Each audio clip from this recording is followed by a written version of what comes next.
What happens when you violate parole for the first time? Violating parole on Long Island, New York, can result in severe consequences for individuals who have been granted early release from prison. Whether it's a technical violation or a new criminal offense, understanding what happens when you violate parole is crucial. It's essential to be aware of the potential penalties, legal procedures, and the importance of seeking legal counsel to navigate this challenging situation effectively. Parole and its purpose. Parole is a supervised release program granted to individuals who have served a portion of their prison sentence and have demonstrated good behavior and rehabilitation.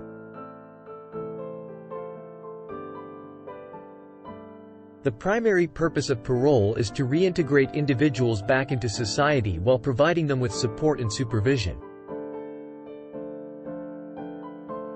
It offers a chance for individuals to demonstrate their ability to abide by the rules and conditions set by the parole board. Importance of compliance with parole conditions. The conditions set by the parole board are established with the aim of ensuring public safety and supporting the parolee's rehabilitation journey. Types of parole violations.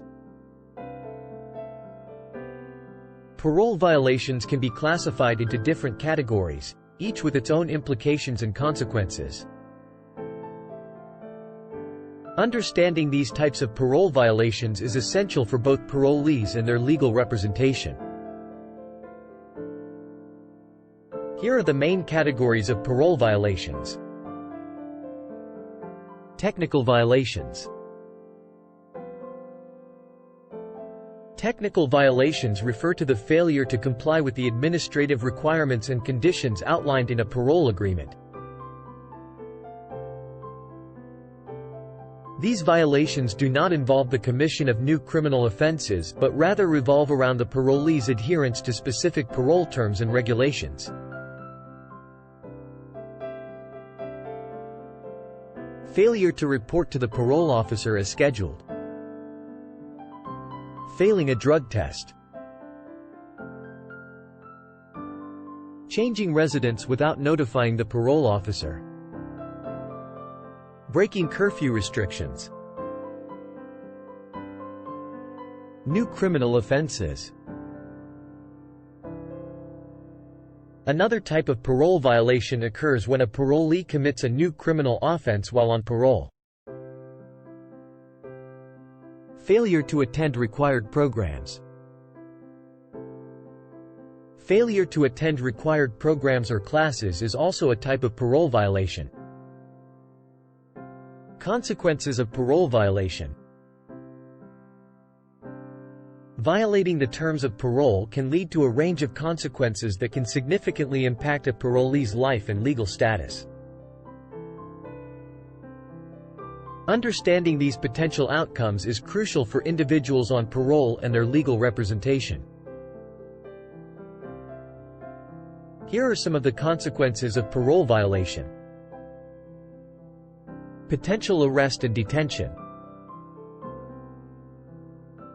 When a parole violation occurs, law enforcement authorities have the power to arrest the parolee. Parole revocation hearings. Upon arrest or notification of a parole violation, a parolee is entitled to a parole revocation hearing. Penalties for parole violation. If a parole violation is established, the parolee may face various penalties. These penalties can vary depending on the severity of the violation and the parolee's history. Some common penalties include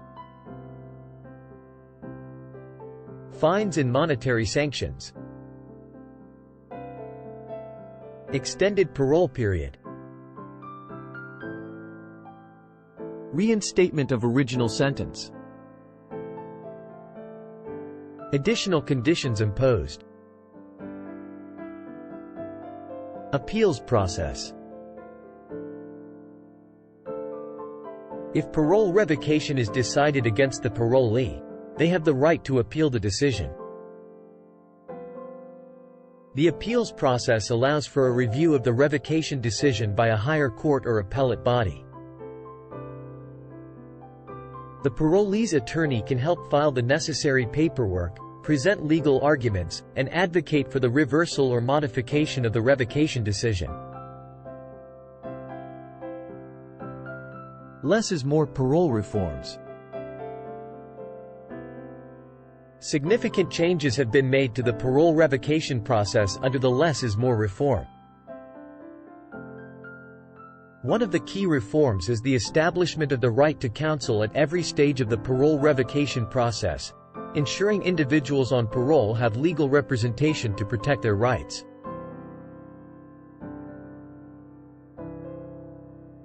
Understanding these rights and procedures is essential for individuals on parole and their legal representation. Here are the key aspects of legal rights and procedures in parole revocation cases. Limits on incarceration. Under the less is more parole reforms in New York, there are specific limits on periods of incarceration for technical violations. Defenses and mitigating factors. When facing parole violation allegations, it is crucial to explore potential defenses and present mitigating factors to the court.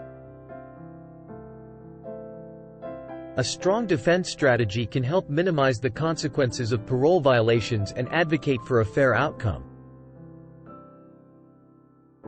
Some valid defenses include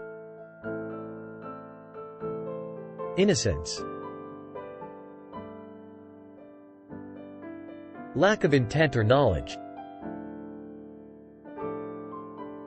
compliance with parole conditions. In addition, the court may also consider these mitigating factors. Positive progress and rehabilitation, compliance with some conditions, personal or medical circumstances. Importance of hiring an experienced parole violation attorney. Navigating parole violation proceedings can be complex, and having the guidance of an experienced parole violation attorney is essential. An attorney who specializes in parole law can assess the case, advise on available defenses, and provide invaluable expertise throughout the process. Consultation in case evaluation. Engaging an attorney begins with a consultation in case evaluation. Building a strong defense strategy. Once retained, the attorney will work closely with the parolee to build a robust defense strategy. To learn more about how we can help you, contact us today at 631-259-6060 to schedule a consultation.